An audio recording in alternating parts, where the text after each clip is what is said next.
شان بعرش بند چا اخای قدم نادے هم ختم المرسلین لقب تقبل چاکل فم نادے هم ختم المرسلین لقب تقبل چاکل فم نادے خوڑلائے تاسے پل تخدائے پلولا قسم نادے خوڑلائے تاسے پل تخدائے پلولا قسم نادے نن زکا هر یو شیر د سائل خان وزلید نن زکا هر یو شیر د سائل خان وزلید داز مکا اسمان سوچ لا مکان وزلید داز مکا اسمان سوچ لا مکان وزلید نور د محمد رغی جهان وزلید نور د محمد رغی جهان وزلید داز مکا اسمان سوچ لا سورہ مائدہ اوم سپارہ آیت نمبر 90 سورہ مائدہ اوم سپارہ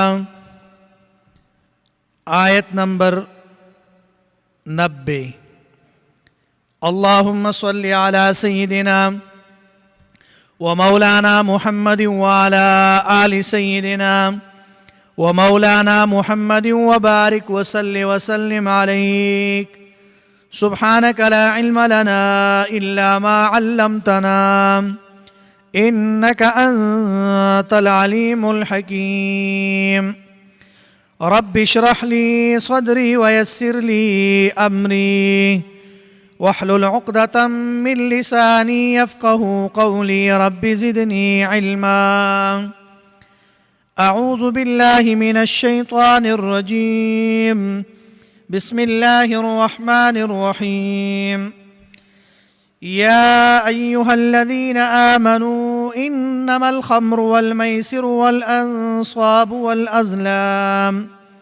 والأزلام رجس من عمل الشيطان فاجتنبوه لعلكم تفلحون إنما يريد الشيطان أن يوقع بينكم العداوة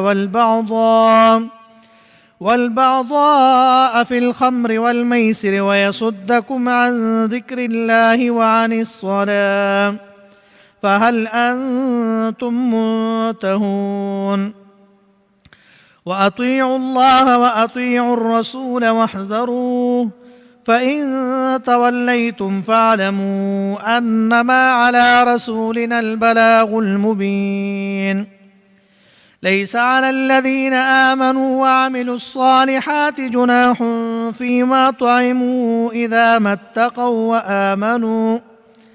إذا ما اتقوا وآمنوا وعملوا الصالحات ثم اتقوا وآمنوا ثم اتقوا وأحسنوا والله يحب المحسنين صدق الله العظيم سورہ مائدہ اوم سپارہ آیت نمبر 90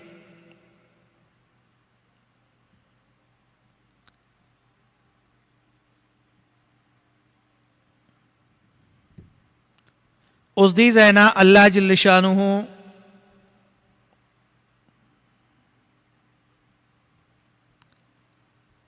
یو جدا حکم آغا ذکر کئی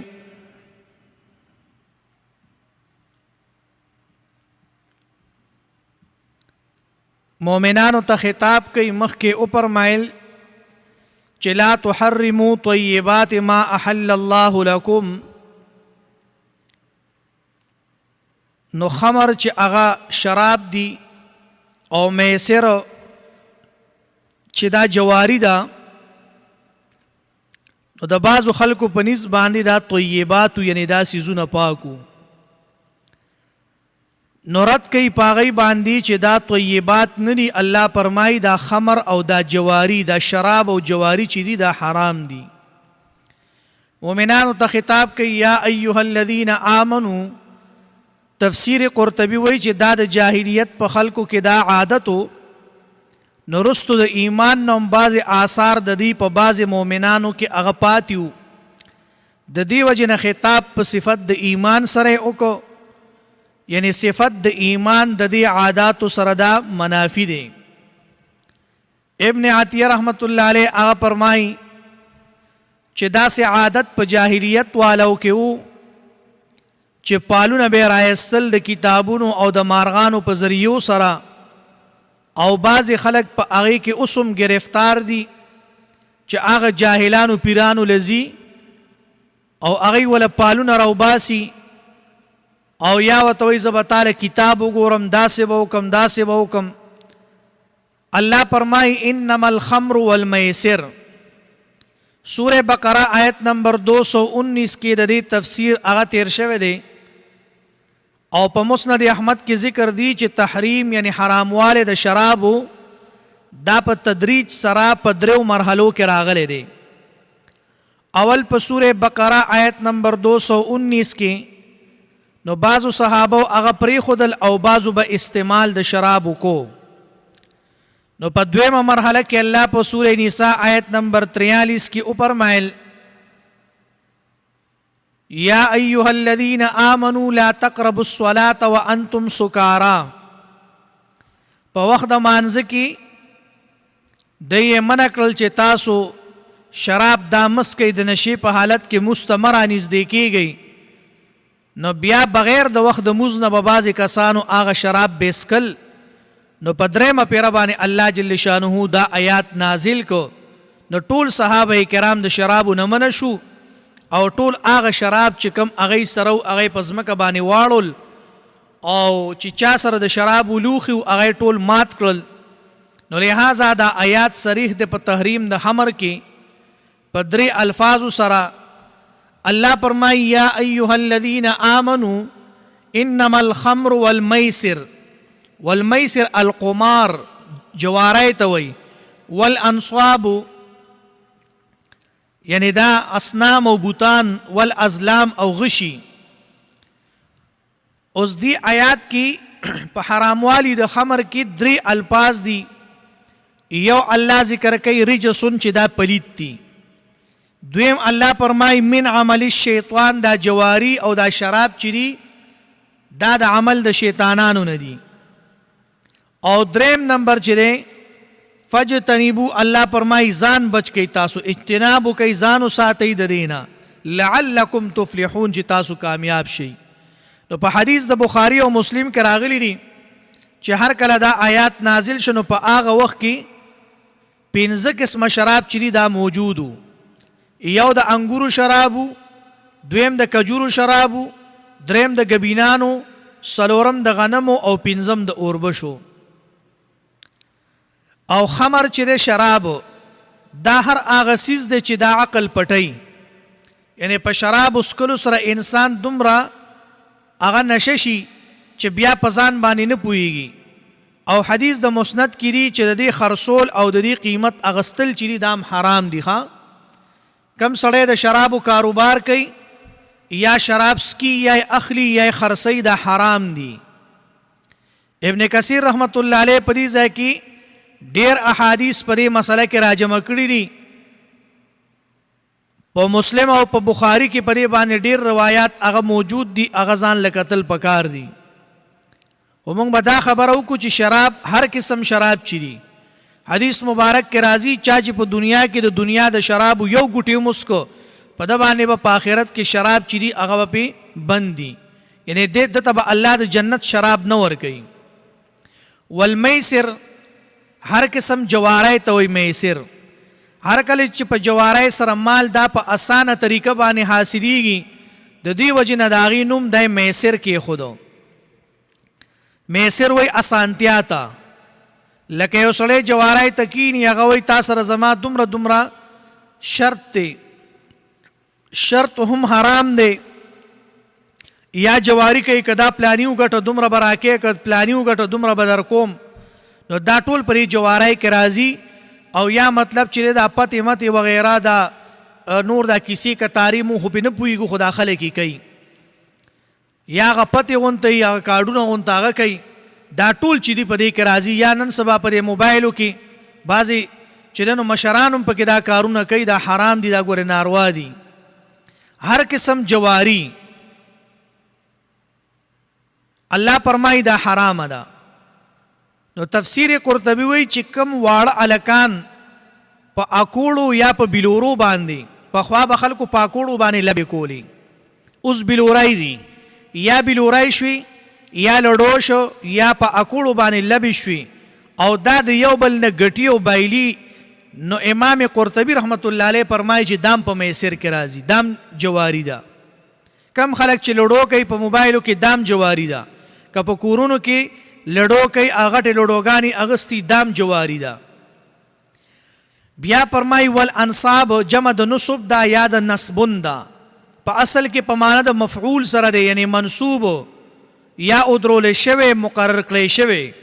په اصطلاح د شریعت کې هر هغه څیز چې خلک مقرر کی د طواف یا هغې ته طواف کوي یا ورته سجدې کوي د بندګۍ دپاره، یا ذبح شوه نظرونه شو، دا ټول چې دی نو د دې دپاره کوي. نو الله فرمایي دا حرام دي. او په مجالس الابرار یو کتاب دی پای کې په صفحه نمبر 121 باندې لیکلی دي چې دا لفظ چې اونې ګټې قبرونه وغیره دام دې ټولو ته شامل دي او د دې ټولو لړول چې دي نو دا واجب دي چې کله خلک د دې عبادت شروع کی. نو دلته فرمایي والازلام د صورت په ابتدا کې تفصیل د بالازلام چې هغه ذکر شوی دی. نو بعض علما فرمایي چې شراب اسکلو کې دا بربادي د عقل ده، شراب اسکلو کې بربادي د عقل ده، او په جواری کې بربادي د مال ده. لکه یو سړی جواری کوي بل چا سره هغه په جواری کې دا وایي چې ما تا سره د خپل کور چې دی بس دا په جواری کې دا ما تا سره یې خیره که تا زمانه وګټله کور به تا ته میلاو شي. نو سوال هغه بچي در په در خورې په سر ګرځي، داسې ظلم مه کوئ، دا نه دی پکار. ډېر خلک دا ظلمونه کوي نن سبا معاشره کې. دا هره خبره که شراب دی که زنا ده که پالونه دي که هغه جواری ده که هر یو لبه چې دی نو هغه په دې امت کې هغه موجود شوی ده، ځکه د الله عذابونه راځي. نو فرمایي چې په شرابو کې بربادي د عقل ده، ستا عقل کار نه کوي، سړی په ځان نه پوهېږي. نور خو تاسو بیا تاسو ته ښه پته ده چې کم خلک شراب څکي د هغوی څه حالي. او میسر چې دی نو دا جواری ته وایي. نو چې کم خلک جواری کوي نو سهار مالداري خو ماښام بیا پردی ټوکړې ته لاس نیولی. او انصاب چې دی نو په دې کې بربادي د عزت د انسان ده، دی په تذلل او عبادت کولو د مخلوق سره او اسلام کې دی یعنی برباد شي. نو فرمایي چې والازلام انصاب چې دی نو په دې کې هغه بربادي د عزت د انسان ده، او ازلام چې دی نو په دې کې بربادي د علم ده. اکثر سړی چې دی نو دی کثرت د جهل وګرځي. الله فرمایي رجسن، رجس په لغت کې هر خبیث ته ویلی شي چې هغه بد ګڼلی کېږي په عقل او په شرع کې. رجس په لغت کې هر هغه شی چې هغه خبیث دی هغې ته ویلی شي چې هغه بد ګڼلی کېږي، لکه مطلب ستا عقل هغه نه مني، شرع هغه نه مني. نو د دې څیزونو د وجې نه د رجس کېدو مخکې په حوالې سره هغه ذکر شي چې رجس دا پلیتۍ ته وایي. او اطلاق د دې په لفظ اکثر په هغه ځای کې کېږي چې پلیتي پکې هغه پټه وي، عام خلک په هغې باندې نه پوهېږي. د دې وجې نه منافقانو ته رجس په سورې توبه کې ویلي شوي دي. نو یو رجس دی او بل نجس دی. نو د رجس تعریف خو دغه شو، د نجس تعریف دا دی نجس هغه څیز ته ویلی شي چې ظاهرا باطنا هغه پلیت وي، لکه مشرکان. په سورې توبه آیت نمبر 28 کې چې دی نو الله فرمایي من عمل الشیطان، شیطان انسی او جنی دا کارونه کوي یا خلکو ته ښایسته کوي په وسوسو سره. الله فرمایي فجتنبو، ځان وساتئ، فجتنبو ځان وساتئ لعلکم تفلحون. اشاره ده چې د دې نه خلاف کول سبب د خسران او د فساد دی. بیا ورپسې آیت نمبر 91 په دې کې هم تاکید د حرمت د خمر او د میسر ذکر کوي چې دا سبب د فساد دنیوي او دینی دی. نو هر کله چې قباحت د انصاب او د ازلام دا ښکارو نو د دې صورت په ابتدا کې هغه ذکر کو، دلته د هغې ذکر کولو ته حاجت رانغې، دلته صرف خمر او میسر چې دی نو دا د دې قباحت ذکر کو. الله فرمای العداوت کنزلو تم وی عداوت، وهلو تم وی، قتال تم وی. نو هر کله چې په خمرو کې په نشه کېدو سره فحش خبرې کیږي نو هغه بیا سبب وګرځي دشمنۍ دپاره، او په میسر کې په مال بیلولو سره بلکې بعضې خلک په جوارۍ کې خپل اهل او اولاد چې دی نو دا ګاڼه کوي بل چا سره، او چې بیا دی د بل چا په لاس کې وګوري نو هغه د دپاره سبب د دشمنۍ جوړ شي. والبعضاء بعض چې دی دا پټې کینې او حسد ته ویلی شي، او بعض چې دی دا سبب جوړیږي د قطع تعلق او دا سبب د فساد د ژوند دی. ویصدکم عن ذکر الله، د دې جملې سره فساد دینی د خمر او میسر هغه ذکر کوي، ځکه چې په خمر سره شراب سره سرور د نفس او استغراق د لذت جسمانی کې هغه حاصل شي نو د ذکر الهی نه بیا انسان غافل شي، او په میسر کې که ګټه وکړي خو زړه کې بیا غرور پیدا شي، او که مغلوب شي نو بیا هیلې جوړوي د ګټې د مال لپاره. نو په دواړو کې په دواړو حالاتو کې د الله تعالی د ذکر نه غفلت راځي. وعن الصلاة فرمای وعن الصلاة دا تخصیص بعد التعمیم دی، د وجه د ډیر اهتمام د صلات نه، او صلات داسې عمل دی چې پای کې د ټولو اعضاء سره ذکر الهی کیږي. فهل انتم منتهون مراد د دینه امر کول دی په منع سره په طریقې د مبالغې سره. د دې وجه عمر رضی الله تعالی عنه نه نقل لی په روایت د ابو داود سره چې هغه د دې جملې سره دا وی چې انتهینا یعنی من شو مونږه. امام رازی رحمت الله علیه فرمای هر کله چې سبب د حرمت د شرابو دا مفاسد دنیویه او اخرویه وګرځول شو، او سبب د مفاسدو نشه هغه نو دا وګرځول شو، نو معلومه شوه چې هر مسکر یعنی هر مسکر عام د نشي سیز دا په حکم د شرابو کې دی او هغه حرام دي. نو چې کم سیزونه انسان ته نشه ورکوي نو دام حرام دي. بیا ورپسې آیت نمبر 92 کې دا متعلق ته د حکم د شرابو سره او د جوارۍ سره، او په دې کې تاکید دی په دریو طریقو سره. اول امر په اطاعت سره، دویم امر په حذر سره، او دریم اشاره ده په استحقاق د عذاب او دفع د عذر سره. فرمای اطیعوا الله و اطیعوا الرسول مراد د دین عام دی په جمیع اوامر او نواهیو کې، او مسله د شراب او د جوارۍ کې یعنی دا پکې داخله ده. و اطیعوا الرسول کې اشاره ده چې تفصیل او تفسیر د حمر د شرابو د پاره حدیث د پیغمبر صلوات و سلام ته رجوع کول پکار دی. بیا فرمای وحذروا بچ شي د مخالفت د الله تعالی او د مخالفت د رسول نه. حذر کې معنی د ترک ته د یو سیز د یری د وجینا. فان تولیتم د دې جزا په اصل کې پټه ده، تاسو مستحق د عذاب یی او عذر تاسو ختم دی، نو پر رسول باندې اسم ملامتیا دا نشته. فعلم پوشی دا دلیل دی دغه جزا پټې د پاره. بیا ورپسې آیت نمبر 93 اوس پدې کې الله جل شانه فرمای لیس علی الذین آمنوا وعملوا الصالحات جناح فيما طعموا. په دې آیات کې جواب د یو سوال دی چې امام بخاری رحمت الله علیه او امام ترمذی هغه ذکر کړی دی، یعنی رستو تحریم د خمر او د میسر نه بعضی صحابه سوال وکړو چې څه حال دی د هغه صحابو چې شهیدان شو په احد کې، نو د هغوی خېټو کې شراب او مال د میسر دا پکې پروتو. نو پر آیات کې جواب وشو.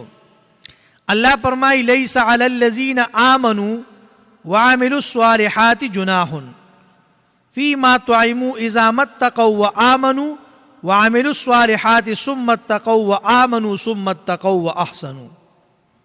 لیس علی الذین نشته پاکستان باندې چې ایمان راوړل او عمل کړی دی نیک جناح، یعنی جناح معنی گناہ، فیما پاس کې طعموا چې خوړلی دی. نو اوس فرمایي چې ګوره یعنی لیس علی الذین آمنوا فیما طعموا چې دی خوړلی دی اذا متقوا کله چې دی ځان سکی یعنی بچ کی. نو اوس فرمایي چې ګوره په تکرار د تقوا کې بیا اقوال دي، په دې کې راغلي دي اذا متقوا وآمنوا وعملوا الصالحات ثم اتقوا وآمنوا ثم اتقوا واحسنوا. په دې کې درې پیرې تقوا ذکر شوې ده. نو په تکرار د تقوا کې ډیر اقوال دي. اول قول هغه دا دی چې اول تقوا د هغه څیزونو نه چې هغه حرام وي په وخت د اباحت د شراب او د جواری کې. دا دویمه تقوا چې دا د دې نه مراد ریا ده او د نوم د پاره یو کار کول.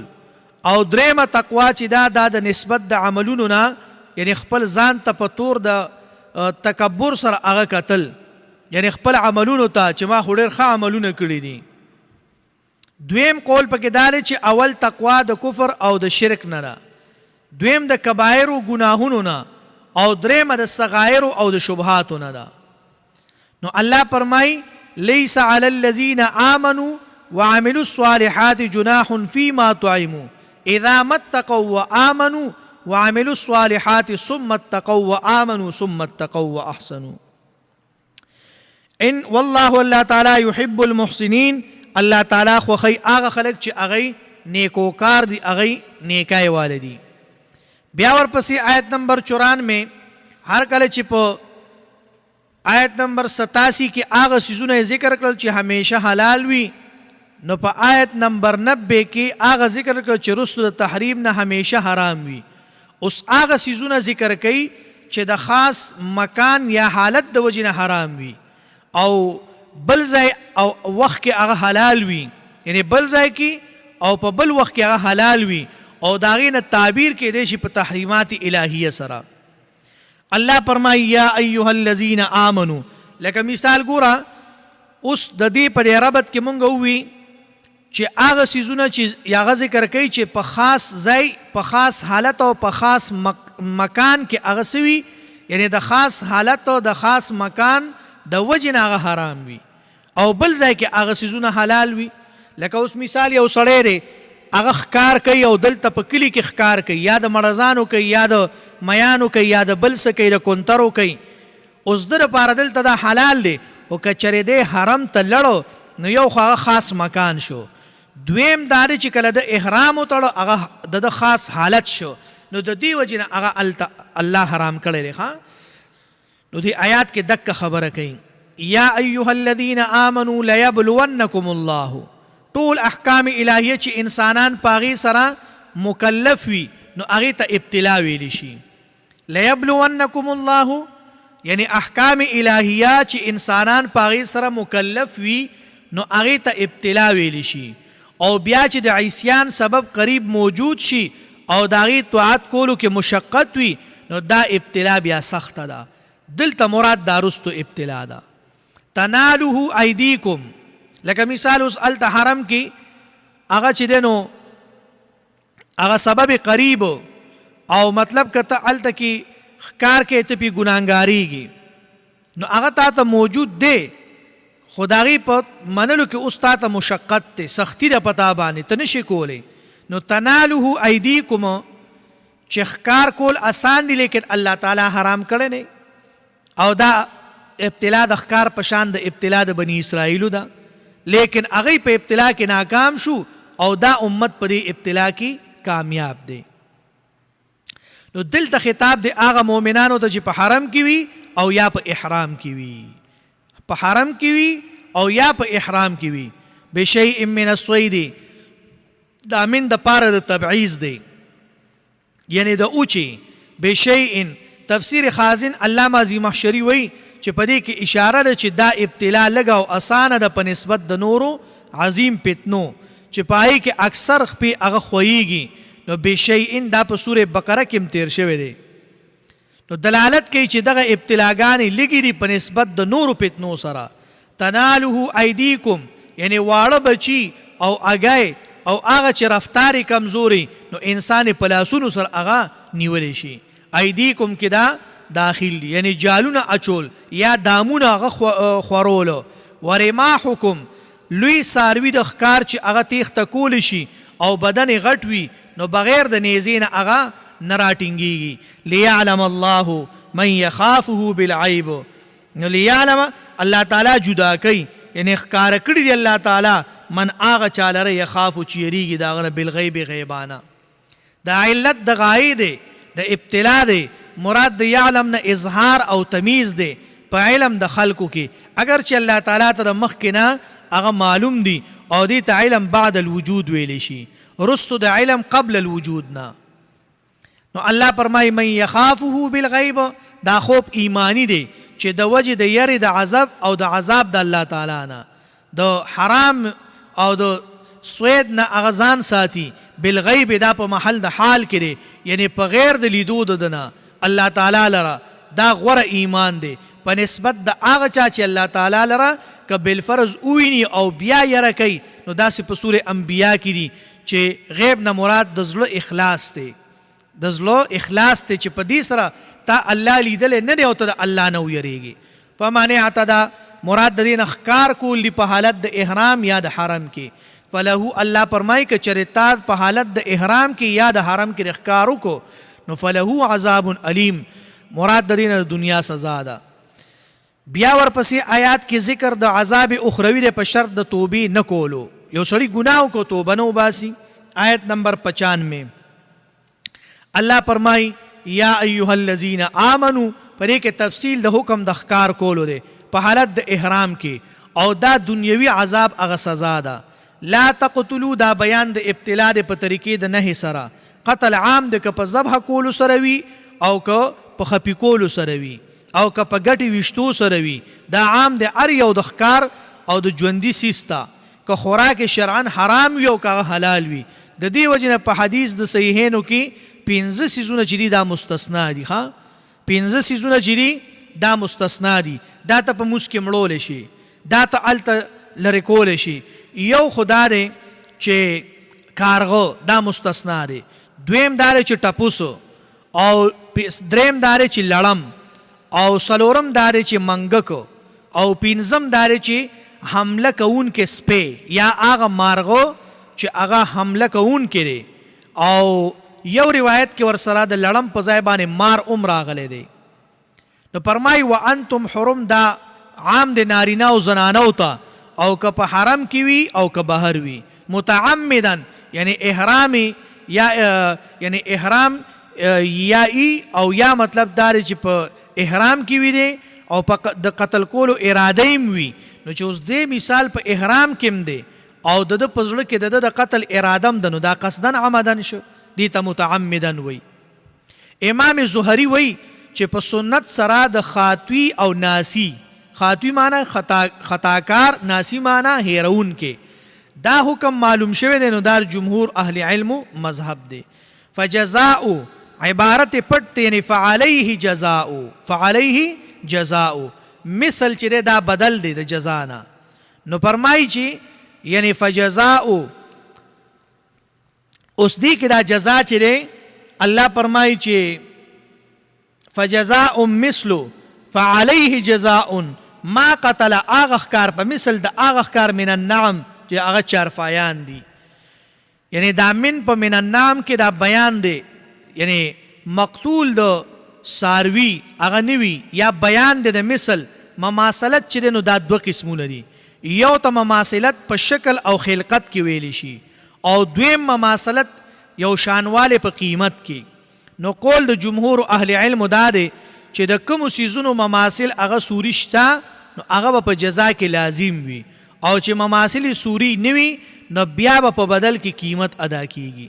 او قول د امام ابو حنیفه رحمت الله علیه دا دی چې مماثل د قیمت په هر حالت کې دا مراد دی، او اول قول چې دی نو دا غوره دی، ځکه چې صحابه کرامو روایات نقل دي په باره د مماثلت سوري کې. نو فرمایي چې یحکم بها النبیون، یعنی یحکم اوس دی کې چې دی نو یحکم به ذوا عدل، په دې کې دا ضمیر مثل تا یا جزا ته راجع دی. یعنی مماثلت سوری او قیمت با په فیصله د دوو عادلانو سره ثابتېږي په دې شرط چې هغه په دې باب کې هغه تجربه کار وي. هدین یعنی عادلان چې کم مثل ساروی فیصله وکړي د هغې حکم با د هدی وي په اشعار او په قلاده اچولو کې. بالع الکعبة مراد د کعبې نه حرم دی، او بلوغ نه مراد ذبح کول دی په حرم کې. دا اگر چې هدی ده لیکن تقسیم به په مساکینو سره دا خاص وي، ځکه چې دا دم د جنایت دی. دا دم د جنایت دی. او کفارة طعام مساکین، نو دا عطب ته په جزا باندې، او علیه لفظ په دې کې پټ دی. او کفارۃ علیه طعام مساکین، کفاره ده د سوید نه، د هدی د عدم وجود نه، دا د هغې نه ده، دا صرف د سوید نه ده. یعنی قیمت د ښکار چې دی قتل کړی شوي باندې به طعام والی، نو هغه به مسکینانو ته ورکي او هر مسکین ته به نیم ساغ د غنمو دا به ورکوي. او عدل ذلک صیاما لیذوقه، یعنی د هر هغه نصف سا په ځای باندې یو روجه ونیسي. که مثال دا نشي ورکولی بیا دې روجه ونیسي. نو اکثر اهل علم و مسلک دا دی چې دا او د پاره د تخییر د اختیار دی، دته اختیار دی. یعنی د دې جنایت کوونکي خوښه ده که مثل د سوید نه هدي هغه جوړه کړي حرم ته ولیږي د ذبح دپاره، یا په هغې باندې چې کوم دی نو ګړه یا بیزه والي او نیم سا چې دی نو هر مسکین ته هغه ورکي، یا هر نصف سا په بدل کې یوه روجه ونیسي، دا دته اختیار دی. او بعضې وایي چې نه دا او د پاره د ترتیب دی، لیذوق وبال امره، دې دپاره دا علت د جزا دی. لفظ د شرعه ذالکه هغه پټ دی، لیذوق دا چې اوسکي دی، وبال امره یعنی وبال د دې کار خپلو. امره نه مراد بیزتی کول د حرم دی او د حکم د الله تعالی. ولې چې ګوره دته الله ووایي چې هلکه ته په حرم کې ښکار مکو دی، بیا هم ښکار کوي. نو فرمایي چې وبال چې دی نو دا په اصل کې درونوالی او بوج ته ویلی شي، مراد تینا سزا د جرم ده. امره د دې نه مراد بیزتی کول د حرم دی او د حکم د الله تعالی. عما سلف مراد تینا قتل د سوید، یعنی مخکې د نزول د دې آیات نه دی، یا په جاهلیت کې چې کم تیر شوي دي نو الله تعالی معاف کړي دي. فینتقم الله منه، اشاره د عذاب د دنیا او د آخرت ته. لیکن سره د دې نه پنیز د اکثر اهل علمو جزا به ورکوي په مخکې طریقې سره. اشاره ده چې اصرار په ګناه باندې سبب د عذاب د الله تعالی دی، چې الله تعالی په دې باندې غصه کیږي انسان ته. نو مطلب لکه ګوره یو سړی د ګناه مو کو او بیا په هغې باندې سوی ما داسې کار مې وکړو، ما پلانې ووجو خو تا ته پته ده په داسې طریقه مې ووجو، یا چې دی نو دا چل مې وکړو، شراب مې وڅکل خو 10 بوتله مې وڅکل. دا اوس په ګناه باندې دی څه کوي؟ اصرار کوي. الله ګورې په دې باندې خفه کیږي، غصه کیږي. ښه نه دی پکار، یعنی الله جل شانه په دې باندې هغه خفه کیږي او غصه کیږي. نو فینتقم الله منه، بدله به اخلي الله تعالی د هغه نه. والله الله تعالی عزیز ذو انتقام، الله تعالی ګورې زورور دی او بدله اخیستونکی دی. ښه الله تعالی بدله دا اخیستی شي. نو فرمایي چې الله جل شانه ګورې په بدله کې دا د ټولو نه هغه مخکې دی. الله به تا نه بدله والي، تا به چې دی نو عذاب بدل درکړي، یا به په دنیا کې په یو داسې کار کې به مبتلا کړي چې ته به حیرانې چې خدای پاکه دا لاسې دي. نو الله جل شانه هر څه کولی شي، تا نه بدله اخیستی شي. ترجمې ته وګورئ. فرمایي یا ایها الذین آمنوا، اے آکسانو چې ایمان مو راوړی دی، انما الخمر، بېشکه شراب، والمیسر، جواری، والانصاب، او د بوتانو عبادت کول، والازلام، او غشي د پال، رجس من عمل الشیطان، پلیتی د شیطان د عمل ندی. فاجتنبوه، الله فرمایي ځان اوساتئ د دې نه، لعلکم تفلحون، د دې دپاره چې تاسو کامیاب شئ. انما یرید الشیطان، او بیشک غواړي شیطان، ان یوقع چې واچي بینکم العداوة، ستاسو په منځ کې دشمني، والبغضاء، او بغض، فی الخمر، په وجه د شراب، والمیسر، او د جواری، ویصدکم، او منع کړي تاسو عن ذکر الله، د ذکر د الله نه، د ذکر د الله نه تاسو کی هغه منع کړي. وعن الصلاة، او د مانځه نه، فهل انتم منتهون، آیا تاسو به منع شئ. واطیعوا الله، او حکم منئ د الله، واطیعوا الرسول، حکم منئ د پیغمبر، واحذروه، او یریږئ. فان تولیتم، پس که چرې مخ واړو تاسو، فاعلموا، پوه شئ، انما بیشک علی رسولنا، په پیغمبر زمونږ باندې، البلاغ المبین، رسول دی ښکارا. پیغمبر به صرف تاسو ته څه کوي؟ خبره به کوي. لیس علی الذین، نشتره پاکسانو باندې، آمنو چې ایمان راوړو، وعملوا الصالحات، عملونه یې کړي دي نیک، جناح سگنا فی ما طعمو پا آسکی چی خوڑلی دی اذا متقو کله چې ځان دی بچ ساتي د کفرنا و آمنو ایمان ساتي وعملوا الصالحات عملنا کینیک ثم اتقوا او بیا ځان بچ ساتي د حرامنا و آمنو او ایمان لري ثم اتقوا بیا بچ ساتي ځان د شبهاتنا و احسنوا او خکارنا کوي والله الله تعالی يحب المحسنين الله خوخی نیکو کار نیکای کوونکی خوخی یا ایها الذین آمنوا اے کسانو چې ایمان مروړل لیبلونکم الله خامخا ازمای بتاسو الله بشیء پسسیز من الصید ذخکارنا تنالوه چې ورسیږي ورته ایدیکم لاسونه استاسو ورماحکم او نیزې استاسو لیعلم الله دې د پاره چې ښکاره کړي الله تعالی من هغه څوک یخافه چې یریږي د هغه نه بالغیب غیبانا فمن اعتدى بعد ذلك پس څوک چې زیاتې وکړي پس د دینا فله د پاره عذاب دی علیم دردناک یا ایها الذین آمنوا اے کسانو چې ایمان مروړل لا تقتلوا الصید موجنی ښکار وانتم حرم په داسې حال کې چې تاسو په احرام کې ومن قتله او څوک چې وجنی ښکار منکم په تاسو کې متعمدا قصدا فجزاؤ نو هغه باندې بدله د مثلو پشان ما د هغې قتلا چې وجلي وي د من النعم د څاروونه یحکم به او فیصله به کوي د دې ذوا عدل دو انصاف والا دو کسان انصاف والا منکم د تاسو نه هدین هدیه بوي بالغ الکعبة رسیدن کې کعبې ته او کفارتن یا په د باندې کفاره د طعام مسکین یعنی خوراک د مسکینانو او عدل ذالک یا برابر د دې صیامن روجی دی لیذوق وبال امره دا چې اوسکی دی سزا د کار خپل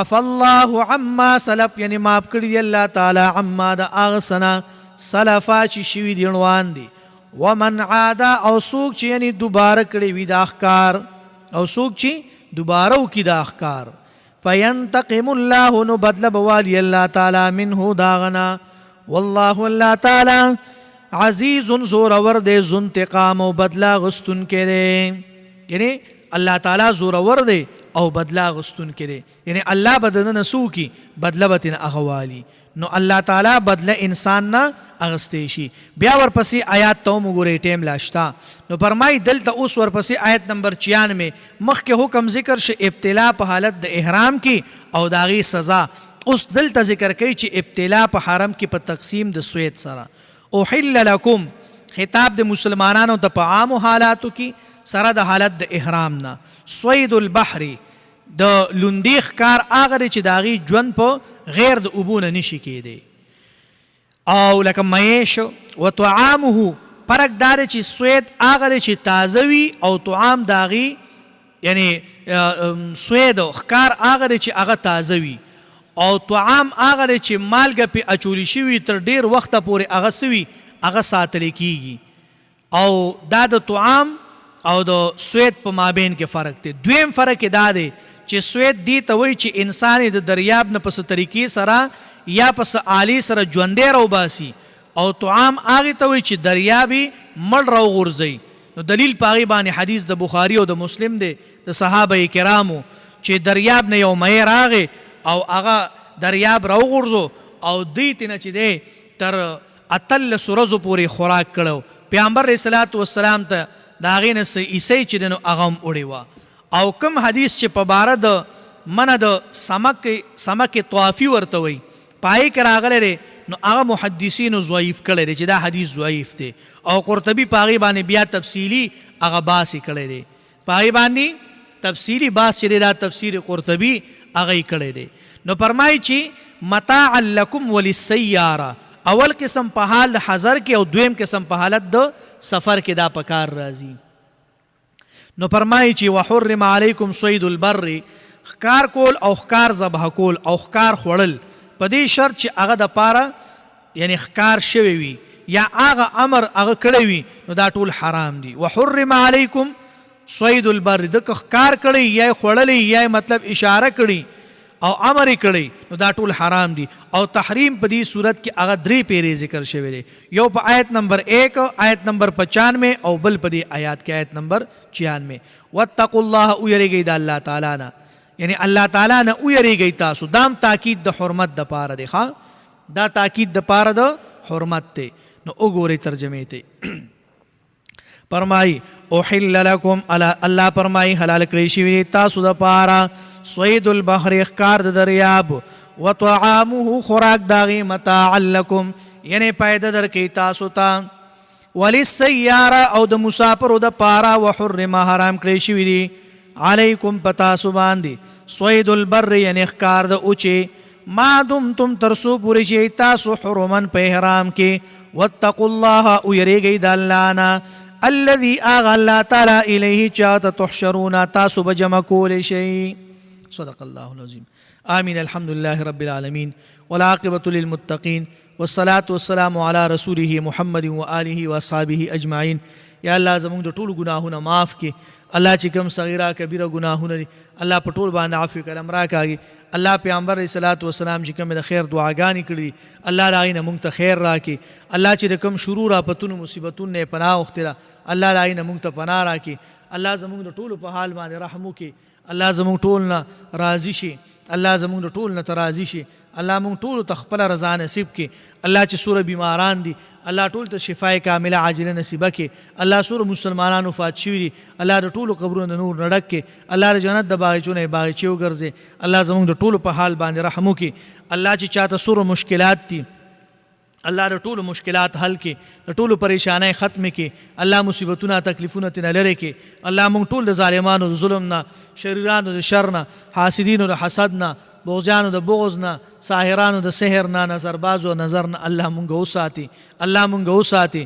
الله چې چاته څه قسم مشکلات دي الله د ټولو مشکلات حل کړي. الله چې چا مونږ سره دی وخت کې لاس اوچت کړي الله د هغه ټولو ضروریات برابر کړي.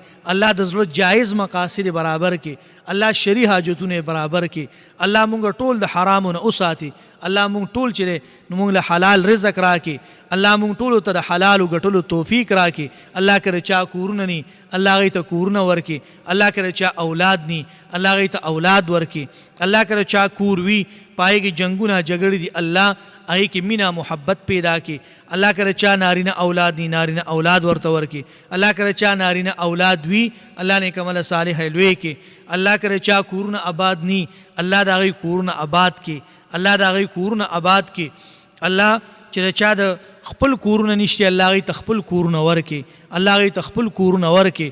الله مونږ ټولو ته خپل رضا نصیب کړي. وصلی الله تعالی علی خیر خلقه محمد و آله و اصحابه اجمعین.